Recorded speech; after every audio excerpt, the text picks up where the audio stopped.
Olá, galera, tudo bem com vocês? Bom, gente, hoje nós vamos dar continuidade aí à nossa apostila hidrostática, aonde nós vamos falar sobre a pressão em líquidos, que foi abordada aí pela lei de Stevens, e também através de um experimento muito conhecido, que é o de Torricelli.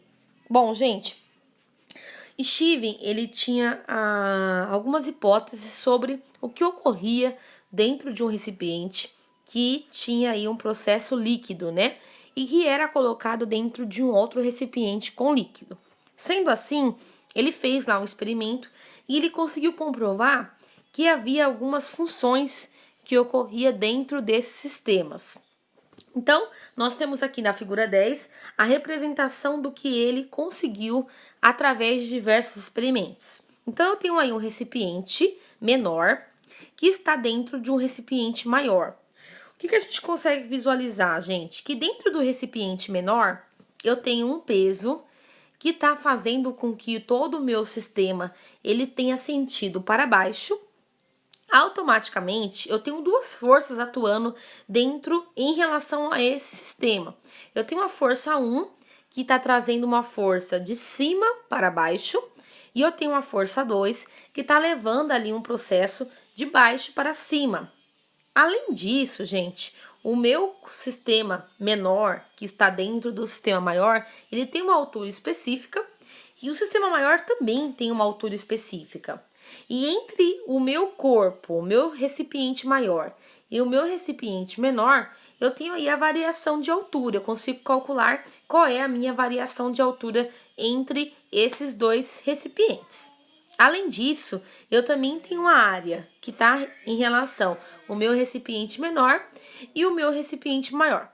Sendo assim, ele conseguiu analisar que dentro desses dois recipientes eu tenho força, eu tenho área, e eu tenho altura e eu tenho pressão.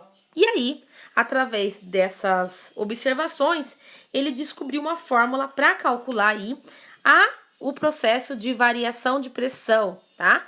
E aí, essa fórmula nós utilizamos até os dias de hoje e ela ficou chamada de lei de Stevens. Então, para calcular a pressão em líquidos, eu vou utilizar a variação de pressão, né? Então, eu vou sempre subtrair a pressão final menos a pressão inicial, que vai ficar igual à densidade. Por que densidade? Porque nós estamos falando de um componente líquido, então eu tenho que saber qual é a densidade do líquido que eu estou utilizando. Eu estou usando água, eu estou usando mercúrio, eu estou usando qual outro tipo de componente que eu estou utilizando. E aí eu consigo calcular vezes a gravidade, vezes a altura. A altura vai determinar o recipiente onde se encontra o meu líquido. Tá? Então, eu quero que vocês grifem aí a diferença de pressão entre dois pontos de um líquido em equilíbrio é igual ao produto do meu sistema, que vai ser usado pela densidade vezes a aceleração da gravidade vezes a minha altura, tá? Aí depois, galera, nós temos aí na página... Nós temos na página 12 o experimento que ficou conhecido por todos, né? Todo mundo praticamente já ouviu falar do experimento de Torricelli. No Torricelli, gente, ele usou dois sistemas também, tá?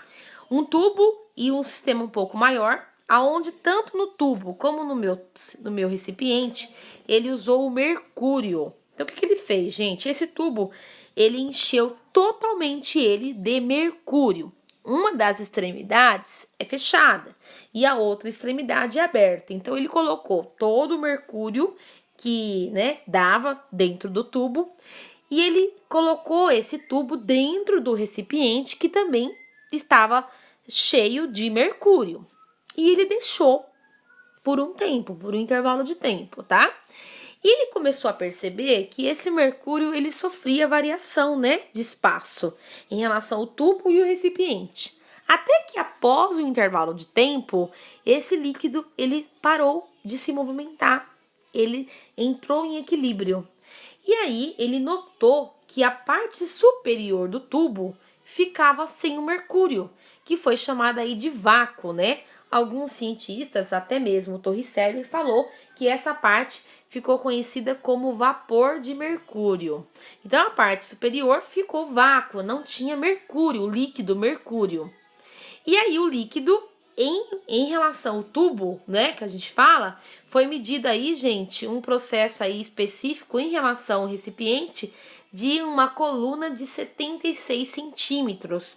E isso virou uma constante, né? Foi um experimento que deu certo, que ele comprovou aí o processo, gente, de pressão atmosférica, tá? Então, através do experimento de Torricelli, foi achado aí um processo de pressão atmosférica de 76 centímetros, tá? E aí, gente, ele pegou e utilizou os dados que ele já tinha da lei de Stevens e ele calculou. Então, a densidade aí do mercúrio, né, foi de 13,6, a gravidade, né, nós estamos na Terra, então 9,8, e a altura que ele achou foi de 0,76 centímetros, tá? No caso, 76 centímetros ou 0,76 metros, tá bom? Ele colocou na mesma unidade de medida, para depois não ter que converter o resultado final. E ele descobriu aí, gente, uma pressão atmosférica do mercúrio de 1,013.10 elevado a 5 Pascal. PA, gente, é uma unidade que representa a pressão atmosférica. Então, Pascal, pressão atmosférica, tá bom? Então, através desse experimento, que é muito conhecido, houve um processo muito importante de descoberta que dentro do líquido há um processo aí de pressão atmosférica, né? Então, eu encontro aí o meu estado líquido e também o meu estado gasoso. Galera, por hoje é só. A semana que vem tem mais continuação aí, que nós vamos estar abordando aí o princípio de Pascal e de Arquimedes. Galera, muito obrigada, viu? Até a semana que vem.